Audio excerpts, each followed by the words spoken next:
coming in at the point. Coco Loso. Hi. And at the small forward. At a height of 6'4", 240 pounds. The beast from the east. Danny DiNero.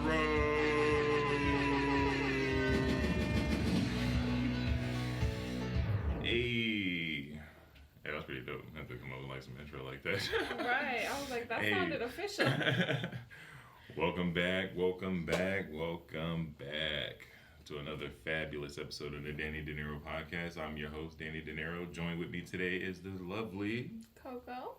Hey. Guess what, bitch? Coronavirus! Oh man, so Last Dance just ended this past weekend. I know you got a couple little glimpses and everything in there, but man, I gotta say, as a sports fan, this was much needed. This was much needed during this pandemic. Like having some form of sports, because I mean, you know us, we're the sports lovers out in the world. We're addicts, like especially the bettors like myself. Even though obviously there's nothing to bet on, but just the fact of watching it. I mean, it's to the point where people was just sitting here watching simulation games of like NBA 2K. Like that's how thirsty it was at one point. So it was cool taking a little trip down memory lane, and I learned a few things that I didn't know about with the whole Bulls dynasty and everything. I wasn't much of a Bulls fan, so I didn't like follow it that much in the '90s. I was a Knicks fan during the '90s. Because nigga from New York, hey, shout out to the starter jackets. But yeah, I learned a lot, and I thought it was like fairly entertaining. Like one thing I will say, like coming away from that documentary. Let me stop right here and say it's by far the best sports documentary I've ever seen. By the way, like hands down. Like you got to see so much of Jordan in like a vulnerable state that like he was always like a almost like a ghost. Like when he was, everything was going on, you didn't see or really hear much about him. He always like kept to himself, aside from like making like, public appearances and whatnot. But it was cool seeing so much about Jordan, and also a lot of other players like Steve Kerr, even Pippen, Rodman. Like it's a lot of things I didn't know about those guys. And I thought it was really well done, and it came at a good time. It's funny. It came at a time where like people were basically writing off Jordan as being the best ever. Like it came at a time where people were saying LeBron's the best ever now, and I think it was actually good for this to come out, because a lot of people that didn't get to see Jordan play and see what he had to go through, it kind of brings a different perspective. Like, wait, hold up, he's never been to a Game 7 in the finals. Hold up, he's been to the finals 6 times, and every single time he won, he's the only superstar to have back-to-back three-peats. Like, think about that for a second. Jordan retired twice and got 6 rings. Imagine if he never retired. This motherfucker probably would have... He would have definitely got more than 6. He definitely would have got more than 6 if he had never retired. Because he took 2 years off in his prime, which is unheard of, like as a championship winner. Like, who the fuck retires in their prime? Go get some more rings. Mm-hmm. He retired in his prime to go play baseball, of all things. I mean, I get it, things happened with his dad. Dad died, sad, felt like he had nothing left to accomplish. I get it, you did a three-peat, something that none of the greats did.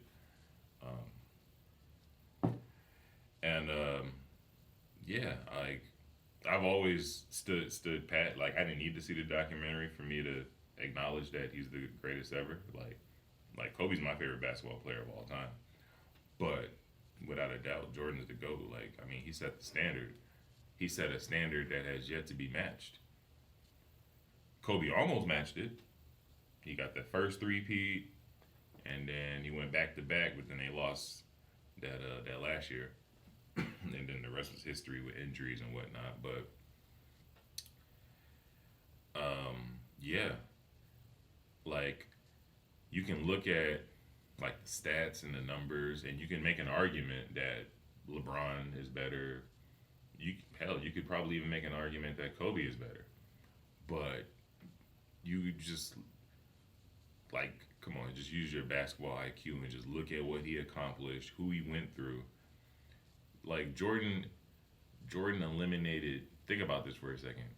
There's 82 games in a season, and Jordan eliminated 7 teams that had 60 plus win records in the playoffs. That's a how many teams is knocking out teams that get a chip with over 60 plus wins? We know LeBron did it that year, the infamous Cavs win against the Warriors. You know, they had 70 wins. But that's it. I mean, they say, oh, LeBron's been in the finals, what was it, 6-7 times in a row, some shit like that. Okay. But look who he went through to get there. It was always a cakewalk to the finals. I mean, let's be real.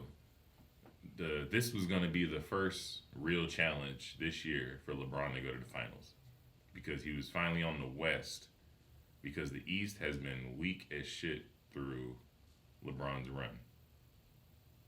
And when I say weak as shit, I mean like 1 or 2 tough teams in the East. Whereas the West, like any of those top 8 teams could at any moment knock you out.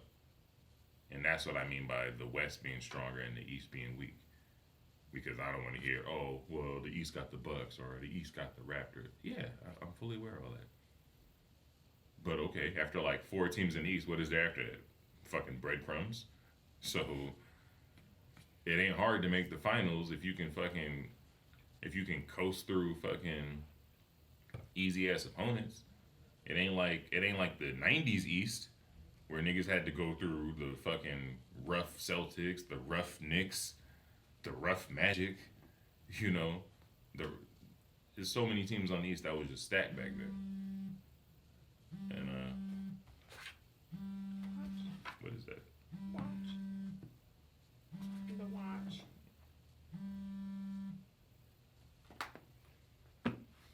Phone on silent, but the watch isn't. Flex. Too many gadgets. Um, What is that? Yeah, I lost my train of thought. I'm like looking at both my phones. I'm like, they're on silent. What's vibrating like that? What is that noise? What is this ungodly thing I've heard? Yeah, so if you are a sports fan, even if you don't like Jordan, if you like the game of basketball, definitely check out The Last Dance. It's definitely a documentary that's worth checking out. It's a 10-part series. You should be able to, I'm sure they're going to be just playing it all the time now, so, and if not, I'm sure you can watch it on demand like the ESPN app. Look at me sound like an ad and shit, but sliding out of that, I will use this to segue into the what if for the week. And the what if this week is, what if LeBron would have went 4-0 in Miami instead of 2-2?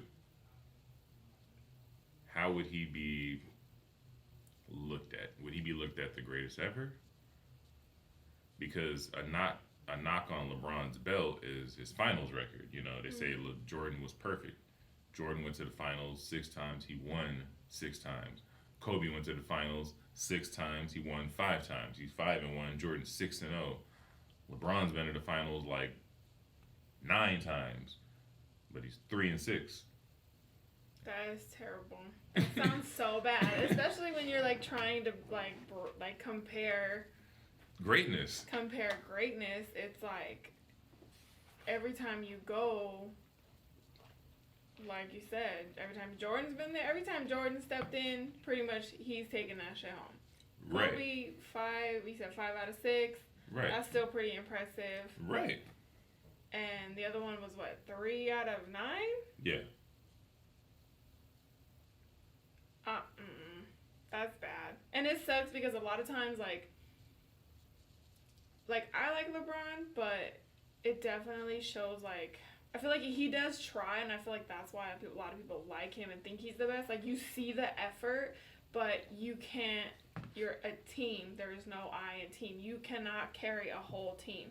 So, you know what I mean? So, I mean, of course, it sucks that he didn't win.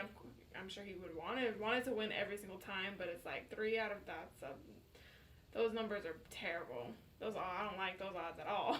Yeah, and I mean, and I won't say he can never fix it because. Oh no, I mean he's still playing. Because it's a chance. I mean, let's say, for example, let's say if he would have won this year with the Lakers, right? That would put him at 4-6. So 10 trips to the finals, 4 wins, 6 losses. Still not the greatest record, but I mean, you got 4 rings, so it can still be accounted for. What is one of the biggest stains on his record is that loss against the Mavericks in the finals in 2011. And I think, you know what it is? He set himself up for failure. One, he set himself up for failure with the whole leaving Cavs, making a big old spectacle. All right, I'm going to Miami. Who are you going to Miami with? Oh, look, you got Chris Bosh from the Raptors coming over, and you're going to go join D-Wade. So you got the super duper big 3. You guys look like the fucking Avengers. You guys have your little press conference, and you're talking about, oh, we definitely going to get a ring. Not 1, 2, 3, 4, 5, 6, 7. You know, he started firing off like that, and it's like, all right, you ain't even got 1 yet, talking about you're gonna do all this. And then fast forward, of course they made the finals that year. Why wouldn't they? It's a fucking super team.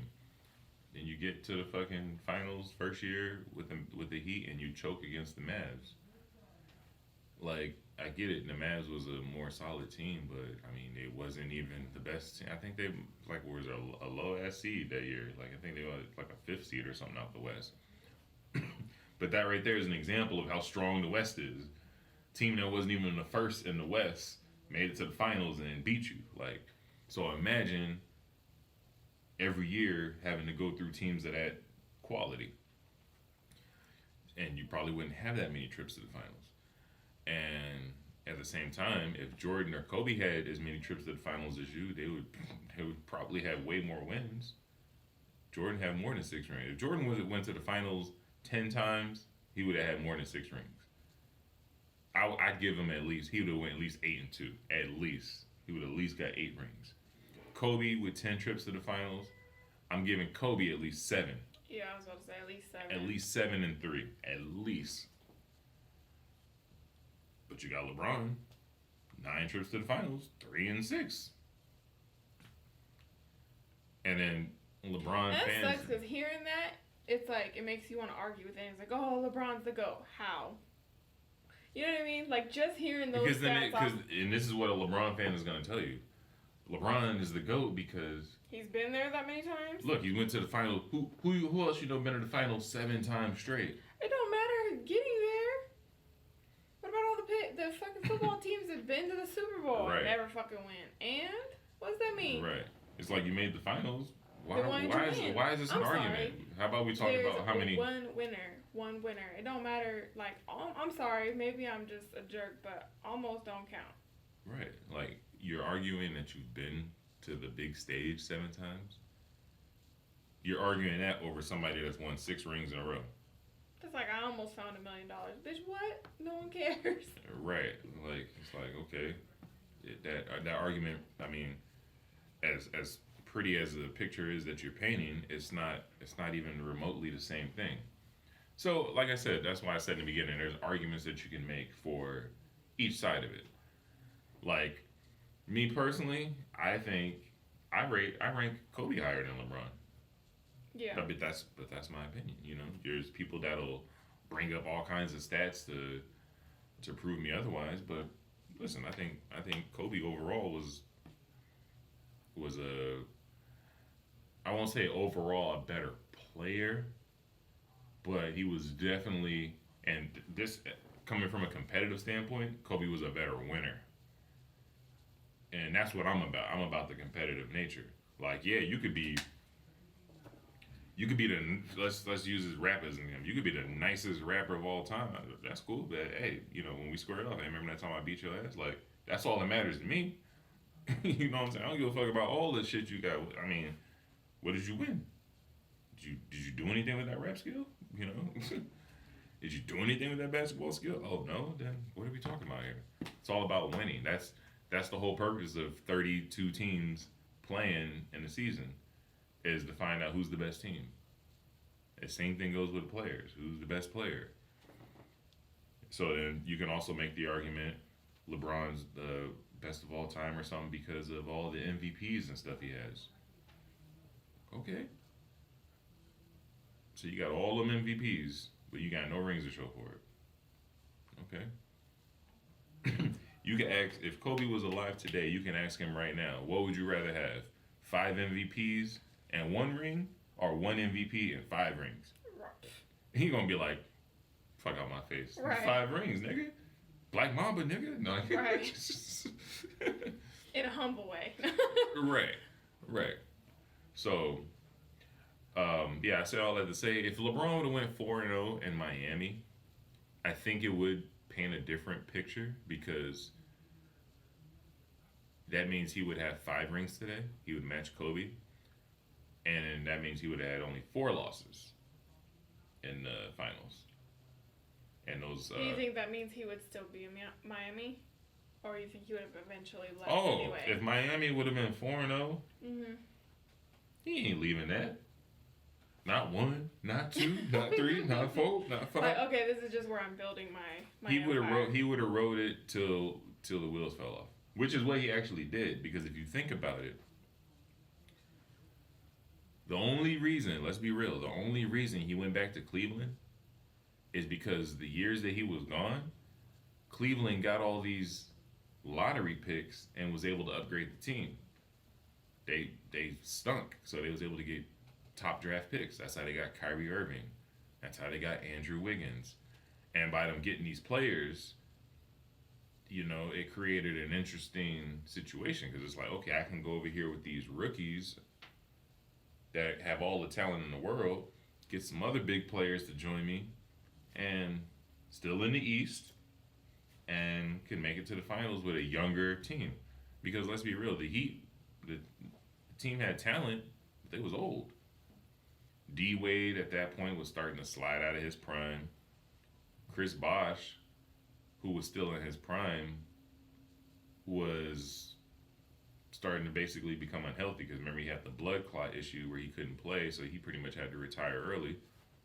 So with D Wade slipping in his prime and with Chris Bosh not being able to play, of course LeBron's going to leave and create the narrative, because it's all about narrative. Create the narrative, I'm going to go back to Cleveland because I've always promised I was going to bring home a ring, and blah, blah, blah, blah, blah. Made it to the finals with the team he put together. Unfortunately, when they got to the finals, injuries took out the team, and it was just basically him and some bums against the Warriors. He still took the Warriors to 6 games, but he ultimately lost. The next year, we know the story. The Warriors had to lead the 3-1 lead, and Cavs rallied all the way back and won the chip. So that's when he got the first ring in Cleveland. And I'm sure he would have stayed in Cleveland, but that Warriors team he just kept facing after that, it made no sense. After that year, when Warriors lost to LeBron, a team that had 73 wins that year, they went and got Kevin Durant the next year. If LeBron could barely beat the Warriors without KD, and then you add Kevin Durant, who at the time is a better player than LeBron, forget about it. That's why they went to the finals, and they basically got their ass swept every time when they played the damn Warriors. So at that point, he's thinking, okay, I can keep making the finals and then fucking up my finals record. Or I got to figure something out. That's when he decided, you know what, I'm gonna go to the Lakers. He did the same thing that he was doing with the Cavs. I'm gonna go to the Lakers. They got a bunch of young pieces now. Then also it's to his advantage because he's getting into the whole Hollywood thing, and then also his son Bronny James, he's over there for school because he's getting ready to he's playing basketball and he's gonna be in the NBA in a few more years. So it just made sense. You go into a younger team and they got pieces, and I'm sure he talks behind the scenes to other players, and I'm sure that's when he was talking to Anthony Davis, and he's like, "What's up, bro? Come to LA. Let's get this ring. Me and you and these kids, we can make it happen."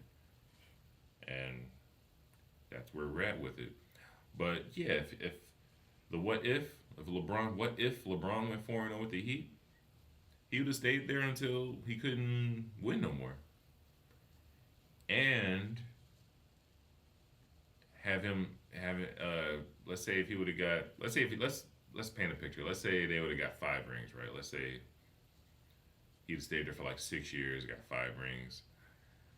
I don't think he goes back to Cleveland, honestly. I think the only reason he went to Cleveland is because he was still in his prime and he wanted to play, and he had to look at the situation. It's like he was in Cleveland, now he went to Miami. What other team could he go to? He couldn't really go to any other team to have a good narrative, because if he would have went to like the Lakers with Kobe there, at this point LeBron is definitely a bigger player than Kobe as far as like talent wise, because Kobe's coming on the down year at this point. But let's be real, if LeBron would have went to the Lakers when Kobe was there, it would have looked just like when he went to the Heat when D Wade is there. It's like, oh, you just chasing rings and playing with all these players like that have already accomplished it. Like you got to have these people hold you and carry you that way, and he doesn't want that narrative. So that's why he went. It made sense for him to go back to Cleveland because they had a shitty record, but they had a lot of young talent. Went back to Cleveland, stuck it out for a couple of years, got at least 1 ring out of it, which is what I give props to. To this day, I still say that's his most important ring. It's just like with Kevin Durant. Kevin Durant got 2 rings. But in my eyes, it don't mean nothing. You went to a team with 70 wins. You better have a ring. I was going to say, you better. Shit. You better get a ring out of it. Now, with Kevin Durant going to Brooklyn, now if he gets a ring there, in my eyes, it'll be equivalent to LeBron getting a ring in Cleveland because you worked hard for it. Going to the Miami Heat with Chris Bosh and D Wade, you ain't working hard for it. You go in there with a bunch of superstars. Come on now. But I would say that, yeah, you would have to give it to LeBron as far as it would be a good argument if he went 4-0 with the Heat. Because one, LeBron fans is definitely going to talk about, oh, well, Jordan never won 4 in a row. So that definitely would have been an argument. But also forming a dynasty in Miami, yeah, that would have been a good look. But like I said, the losses just hurt. It just hurt him too much. You lost to the Mavs. Then you lost to the Spurs, who basically only had Kawhi at the time because Ginobili, Tony Parker, Tim Duncan, man, all these dudes was like, they were on their way out the door. So Kawhi basically beat you. But listen, I get it. Kawhi is a great player. And as far as my opinion goes, I think Kawhi is as far as players active in the league right now, Kawhi is the closest thing to Jordan right now.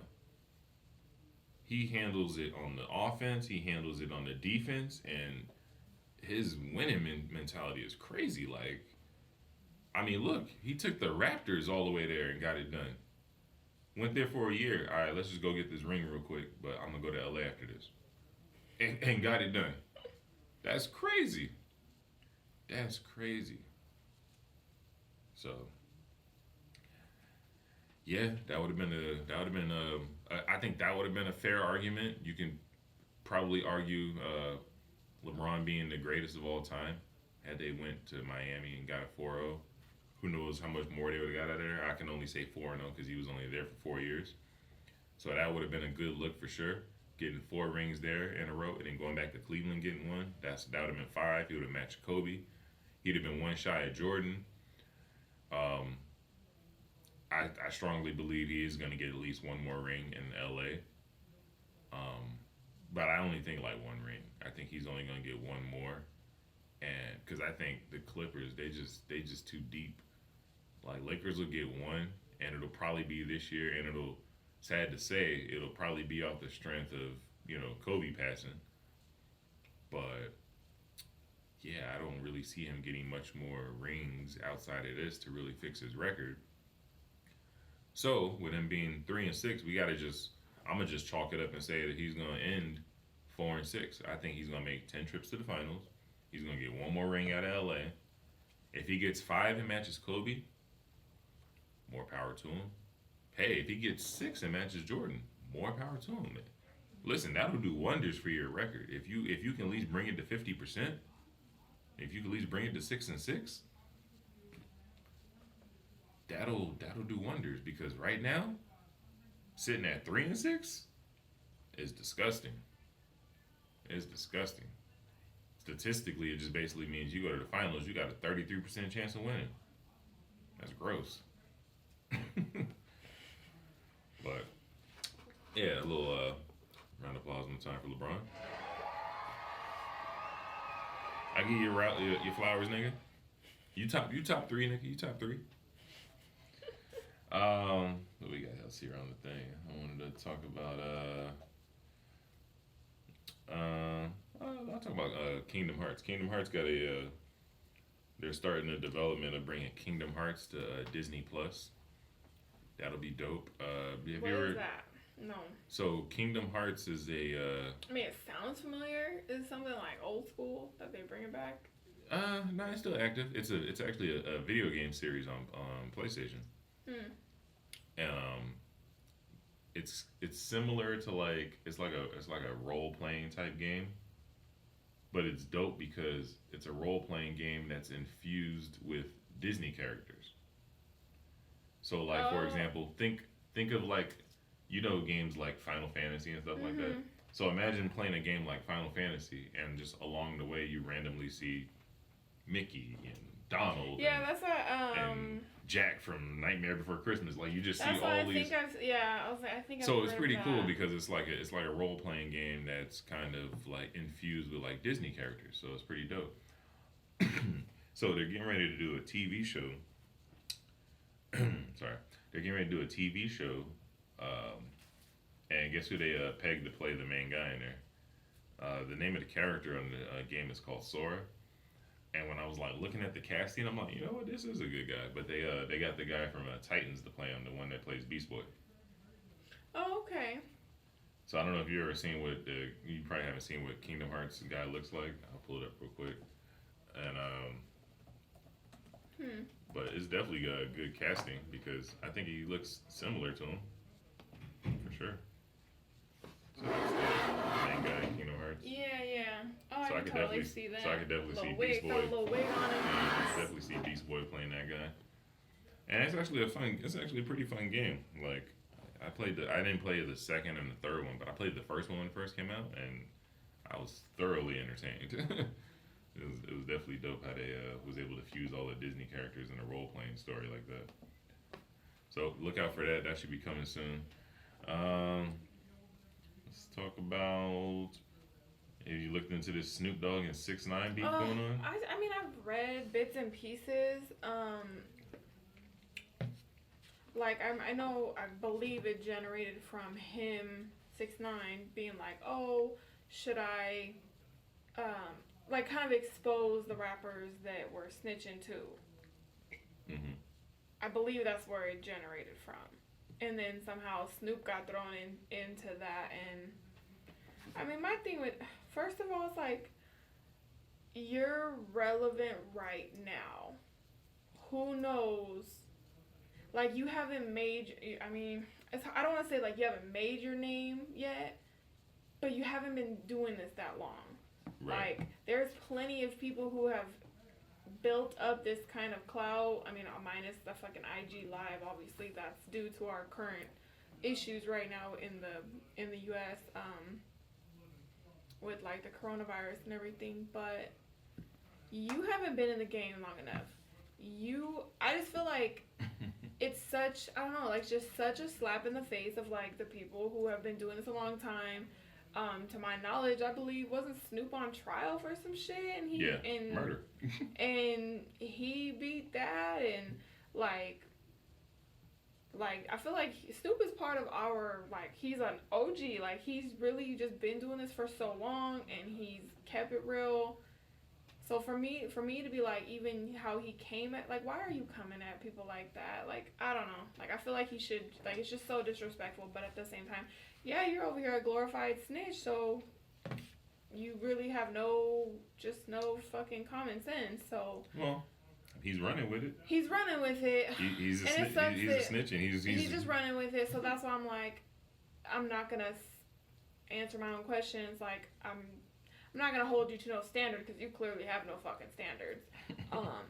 You're not about that gangster life. So it's like, don't come at. I mean, obviously Snoop's old now. He a grandpa. You know, he not about that gangster shit no more. But everybody still has connections. What are you doing?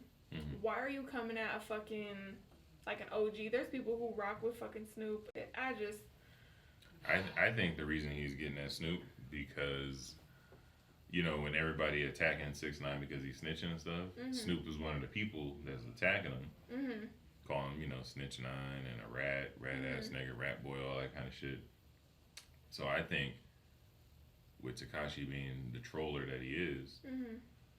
you know, looked into, I guess, Snoop's case or whatever, because I guess it got pulled down, but Tekashi had posted something like some police report records that kind of like insinuated that Snoop was not so much an informant, but the way the paperwork was worded is that he was cooperating with officers, and he basically just saying like, "Oh look, you a snitch too." You got Suge alluding to it in the little video that 6ix9ine played, mm-hmm. and then there's paperwork that's alluding to it.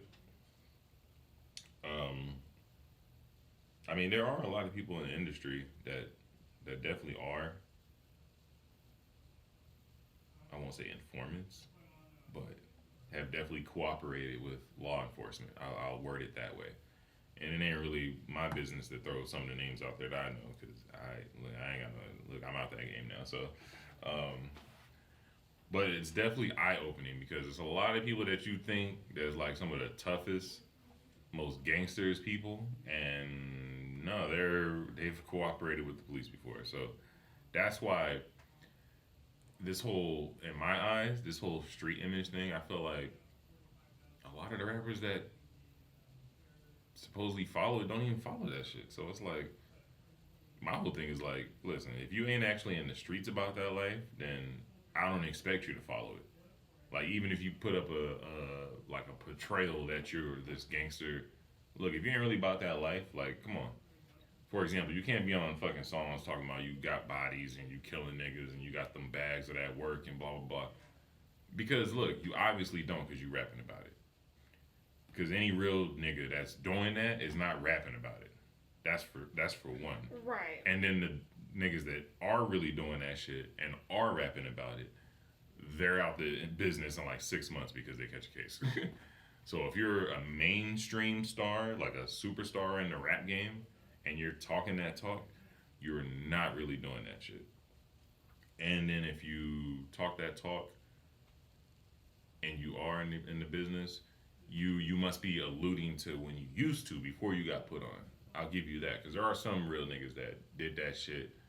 They don't do it no more, but they did at least do it. You know, at least they got the what is it? They got the street resume. You know, like 50. I mean, he obviously doesn't boast about it no more, but any of the real niggas that know 50, they know that this nigga was out there I mean, he talks about he's a drug dealer. Like nigga had the streets cracking. Got into music and left it alone. I mean, that's what you're supposed to do. That's what you're supposed to do. It's like now you put yourself into a better opportunity where you're making legit money. Right. So it's like I don't get why. I mean, I can't even say greed because like you can still be making like bomb ass legit money where you don't have to be looking over your shoulder and switching cars and see if motherfuckers are following you and just etc. Mm-hmm. So it's just like, and if that's not for you, then don't try and mix the two because the legit money's always gonna get you caught up with your fucking scandalous money. Yep. And so I was just looking today. I guess 6ix9ine's over here beefing with Billboard now because which is a good argument, and I'm glad he actually put them on blast because I mean we already all knew it. That if you want to be number one, it's payola. So he basically argued that he barely came in the second, like the number Mm-hmm. 2 on the Billboard 100 or whatever. He showed what Billboard reported him at, Mm-hmm. which was like 50 million Mm-hmm. stream or plays or something like that. His video has like 150 million views. And like all this stuff is supposed to be taken account. So I guess he lost to I think it was Ariana Grande or something like that. And he showed the numbers that Billboard reported for them, and it was way lower than his number. Mm-hmm. But they got the number 1. Hmm. So I mean, he's hey listen, like I said, he's embracing his new role. He's snitching. He's snitching on Billboard. Right. And I just thought it was funny because the way Billboard reacted to it, they pulled his account so he can't look up anything. But all that does is hurt themselves because right, it makes you look guilty. Yeah, because now your credibility, you're fucking with your credibility. Like I get it. He snitched on you and he's talking shit about you guys, giving them the number 1, they paid for it, blah blah blah blah blah. But by you pulling his access and everything, you basically proving his point. And now people that aren't paying to be number 1, they're gonna look and be like, well damn, like, so what's real and what's not now? Right. So you guys are just making it harder on yourselves. So, and this is what I haven't figured out in the industry yet. Like all these people that are so mad and upset with 6ix9ine. It's like one of them things I learned like when I was younger. It's you know what 6ix9ine is like? 6ix9ine is like Freddy Krueger. And I say that because you remember in the Freddy movies where as long as you didn't say his name, as long as you wasn't thinking about him, right. then he wouldn't come and hurt like you. You're He wouldn't. speaking him into existence. Exactly. And that's why I say he's like the boogeyman. He's like Freddy Krueger. And Freddy versus Jason was a good example. Freddy was gone forever until people remembered Freddy and they start talking about Freddy. Now all of a sudden he's back and he's killing everybody. He's relevant. You making him relevant and he's killing the game. That's a great 6ix9ine. Shout out to Freddy Krueger one time. I'll give you a little shout out. You know what I'm saying? Tell a nigga don't dick ride, don't blick ride, leave it to the double. 1, 2, Kashi's coming for you. But yeah, so I think that's pretty funny. But yeah, all these people that got an issue with him, just pretend he don't exist. Right. When he was locked up, he was gone like a year and a half, something like that. After like 6 to 12 months of him being gone, it started to die down. Like you didn't hear nothing. That's all you had to do. But when he came out, or when he was about to come out, all you guys know was talking about him. If you wasn't talking about him, you wouldn't be where he's at. So that's my thing. If you got an issue with him, just ignore him and keep it moving. That's that like the clickbait. It's the I'm not gonna, especially if I'm more famous than you or just have more credibility. Right. I'm not gonna acknowledge you because all it's gonna do You falling right into the trap. Yeah, all it's gonna do is get you more famous. Falling right into the trap. Lighten it up a little bit. Talk about the Verzus Battle. speaking of Versus Battle, this Sunday, is Sunday work for you? This Sunday coming up? I think it's the 24th. It should. So this Sunday, because we were gonna do it on Saturdays, but then we got back-to-back versus battles, and I didn't want to compete with the mainstream people. Plus, I want to watch those. So this Sunday, hopefully they don't do anything on a Sunday. They've been doing it on Saturday, but this Sunday we'll do our versus battle before everything completely opens up, and then it'll be just pointless to even do the shit. So we'll do that this Sunday. I'll post like a couple posters and little flyers and whatnot so y'all can see it. Pass it around, share it to your friends. We have a nice little live section on Sunday. But yeah, speaking on IG Live Battle, did you watch any of that this a couple days ago? The Nelly versus Ludacris? Oh man, that was a good one. That was a good one. It's been a while. It's been a while because like these guys dominated like the 2000s, and here we are in 2020. But man, you forget like how many hits these guys had. Like these guys had bangers, like bangers after bangers. In my opinion, I think Luda won. I think Luda had more hits, but the hits that Nelly had was just bigger hits, if that makes sense. So like Nelly had bigger songs, like they crossed over, like they were just like played by everybody. But once you ran out of those, then Luda was able to beat you because like on a 10, I think if it had been a 10-song battle, Nelly wins. But since it's a 20-song battle, Luda won because he had more hits. And it was good. It was good going down memory lane. They were sharing some stories and whatnot. You remember that Ludacris song, Moneymaker? Mm-hmm. That had like Pharrell on the hook? Mm-hmm. I guess the original version had Nelly on the hook. Oh, shit. They played it. It was cool. It was weird, like hearing it like... Hey, wait a minute. Like, oh shit, like, hearing Nelly. Did they say why it changed? They didn't say why it changed, but... See, that's the kind of shit I want to know. I'd be like, so what happened? Right. It's old now, so spill the tea. Right. Now they're talking about they might re-release it or something. Oh, shut up. Now you just chasing it. I feel you. Chase the bag, but damn. Yeah, Hello. of course. So it'd be cool. It was a cool, it was a cool little night. I will say, and I'm gonna make sure that me and Coco do this with our shit because I don't want to fall victim to this. But man, these IG battles, these people need to do some rehearsals because too much of sound problems, Wi-Fi problems, like it's like, yo, you about to be broadcasting this to like 500,000 people, like y'all. It's just like with a live show, like you got to do sound check, like you got to make sure everything is everything before you go live. So I need these people to do that because there's too many errors and issues. Like we gonna like, I think they done did like at least 10 versus battles by now. So by now, like you guys should be able to figure this thing out. So that's why I say, if I'm gonna sit here and criticize their shit, I'm gonna make sure our shit is good to go when it's time to go, so we don't run into any issues.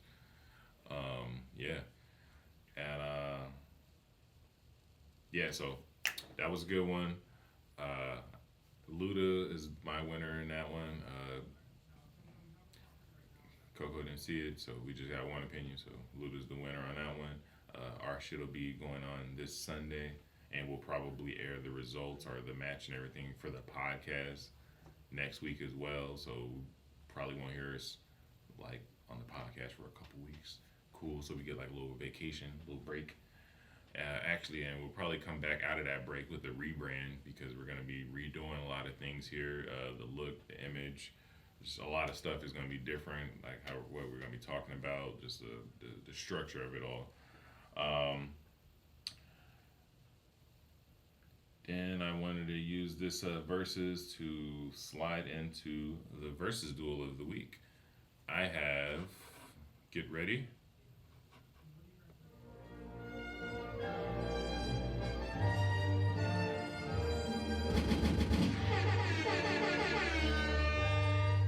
I have Tyson versus Tyson. And if you're wondering who Tyson is, Mike Tyson. And if you're wondering who the other Tyson is, Tyson Fury. I think if those two in a prime was to square off, man, that would be a dope ass fight. Because basically, Mike Tyson would have provided in the fight what we thought we were going to see from Deontay Wilder. This beast of a man with all his power. And then he got into the ring, and Tyson Fury ate all that power and then ultimately beat the shit out of this guy. It was a tie the first matchup, but the second one, I'm still mad at fucking Deontay Wilder. It ain't cost me like 10 G's, shit. But yeah, so that I think would be a good fight. And while we're talking about that, they're actually teasing that Iron Mike might return to the ring. I mean, I get it. He still got his power. He still got his speed. But I mean, I could be wrong, but I don't think he's gonna have his stamina still. So if he was to get into the ring, I don't really see who he could fight like with a big name. Because remember, like with boxing, they gotta do like his weight classes. His weight classes. So Tyson is obviously a heavyweight. I know the first thing that comes to people's mind. Oh, how about Tyson versus Mayweather? Like, no. First of all, No. right? It's like Because Mayweather is like a small. little fucking lightweight. What the fuck? No, that would be. If they fought, I'm giving it to Tyson because I think Mayweather would get more hits in. But the minute Tyson, that one cold clock. if Tyson connect with one of them fists, Mayweather gonna see stars. So I don't know if I'd ever want to see something like that. I mean, I'd watch it for sure, but I don't think That's not fair. I'm putting my money on Tyson. This would be Mayweather's first loss. That's that old saying, man. Pick on someone your own size. Yeah, you don't get no brownie points for that. No. Now, if he was to return, I would like to see him fight like not a complete nobody, because that's obviously who you'd have to put him against is a nobody, but maybe somebody with like a little bit of W's under his belt with like some kind of story that they could put together. Because I don't want to see him go against somebody like Deontay Wilder, because come on, Tyson's supposed to lose that. I mean, come on. What's Mike Tyson right now? How old is he? He's got to be at least in his 50s. He ain't in his 40s, that's for sure. Yeah, because I feel like he would be supremely overmatched. But you know what? I could be wrong, because you know what? Deontay Wilder didn't really look like he had much stamina in that Tyson Fury fight. Tyson Fury was giving Deontay 53? Yeah, see, so Mike Tyson's 53 and was Deontay Wilder probably like 31 or something like that. So it'd be like at least a 20-year age gap. But you know what? I tell you what, if it was 34, yeah, about a 20-year age gap. I tell you what, if Tyson fought Deontay Wilder, I think it would actually be good ratings and it would actually be a lot of money to be made there. But here's the problem. Tyson's career is already over. So win or lose, it ain't gonna make no difference. But if Deontay Wilder loses, Fights and loses, after getting your ass beat by Tyson Fury, and then getting your ass beat by a retired 50-year-old Mike Tyson, bro, you over. You finished. You done for. So, you know, I wouldn't recommend it, but I would definitely be tuned in, and that would actually be I think that would actually be a good one, because I don't think Deontay Wilder has much stamina, because up until Tyson Fury, most of his wins was him from knocking people out. He hasn't really shown that he can go the distance, because when you look at his fights against Fury, he's winded, he's out of breath, like he's not used to going so long. Pause. He's used to, like, you know, just knocking somebody out real quick, so the match ain't gotta go a long time. It's the same thing we seen when McGregor fought Mayweather. McGregor was hanging in there in the beginning, and then... And that's someone who has been active, training, right. a professional, you know, a physical professional in, like, the sports industry. Mm-hmm. So, you know, if someone like that can't keep up in that set, like, skill, like saying he trained for a good amount of time to try and, like, sit there and box, but it's like, sometimes that kind of stuff takes years of conditioning where it's just your body is just adapted to it. Exactly. So, I mean, I'm all for, what is it, like riding a bike, but no, you still need, like, with that kind of physical endurance, especially at your, you know, age. Yeah. Age is a difference. Yeah. Yeah, it's just like riding a bike, but the difference is when you 10 and you fall off that bike, it don't hurt as much as when you 50 and you fall off that bike. Like, if I rode a bike right now and fell, I'd probably lay there for a little bit. I'd be like, oh my God, my back, my shoulder. Oh my goodness. Whereas a kid, you fall down, like, you be bike riding, you fall down, get back up. I'm right behind you guys. Right, wait for me. Now it's like, I fall down, I'm like, Peter Griffin, he's like, have you seen that one where he's on the ground, like, holding his shin for like 5 minutes? You're all watching the episode, like, is this it? Yeah. Goes to a fuck commercial. You're like, goddamn, get your ass up, Peter. Yeah, exactly. That's exactly how it is in old age. So yeah, that'd be dope. I'm all for Tyson returning as long as it's like the right situation. I don't want to see him. I don't want him to have a easy cookie match, but I also want him to fight. I don't want him to fight nobody that could seriously hurt him. That's for sure. Give a shout out to Simone Alexandra Johnson. And for those of you who are probably like, who the fuck is that? That is actually The Rock's oldest daughter. She just signed a deal with the WWE, so she will be following in her father's footsteps. Oh, snap. So, you know, give a little shout out to her one time, you know.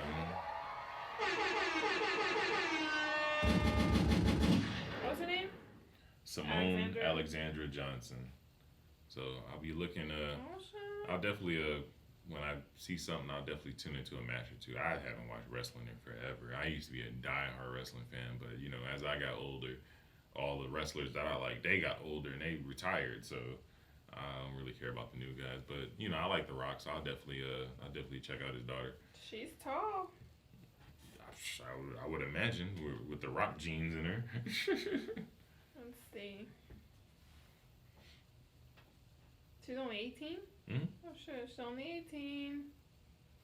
I was looking for her stats, like how tall she is. Normally it shows it like right away. Yeah. So she'll be entering the squared circle pretty soon. So that'll be fun to see. Hopefully she comes up with a nice little gimmick and whatnot, and is able to, you know, carve out her own lane. That way she won't be considered like She-Rock or some shit. Baby Rock. And I want her to have her own identity, but while we're talking about women, let's talk about Amber Heard some more. Oh Lord. This is real quick. I was just gonna say, so it's official. She did get fired from Aquaman 2, so she's not gonna be in the sequel. I forgot the name of her character in that movie, but Amber Heard is basically the girl with the red hair in Aquaman. Because that was she was with Johnny Depp, and she tried to pretty much fuck Johnny Depp's shit up, and ended up losing, right? Yeah. Pretty much. Yeah, she lied about a lot of stuff. She even went as far as causing harm to her own body to make it look like it was Johnny Depp. One of them crazy bitches. Yeah, so all that is coming to the light. So now she's officially tagged in the industry as uninsurable. And for those of you that don't know what that means, I guess a simple breakdown would be Robert Downey Jr. used to be in the industry as uninsurable. That means you are reckless and you are not responsible. They could sign you. It's a waste of money. It's a waste of time. You're not a guarantee. You are a liability for someone who is trying to get a job done and be professional about it. Long story short, you're a liability. That's basically what it comes down to. So a little shout out to her. You got anything you want to add? The only thing that I had seen that I wanted to bring up again is, of course, like we were talking about Georgia,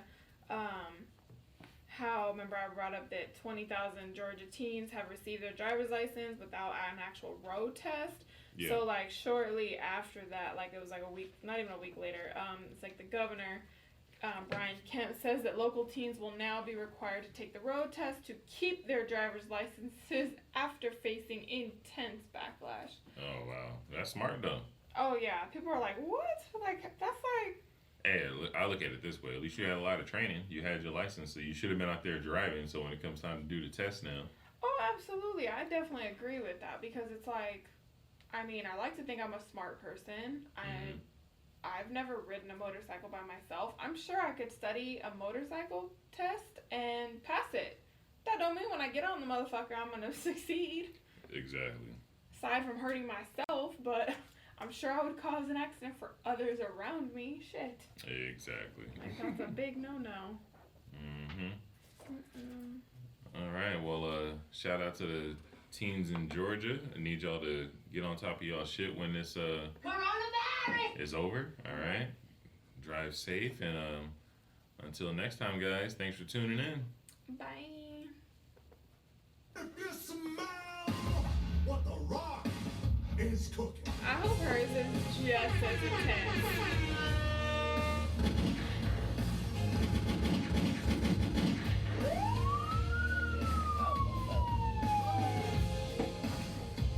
The Rock says, "Know your damn role." Peace out, guys.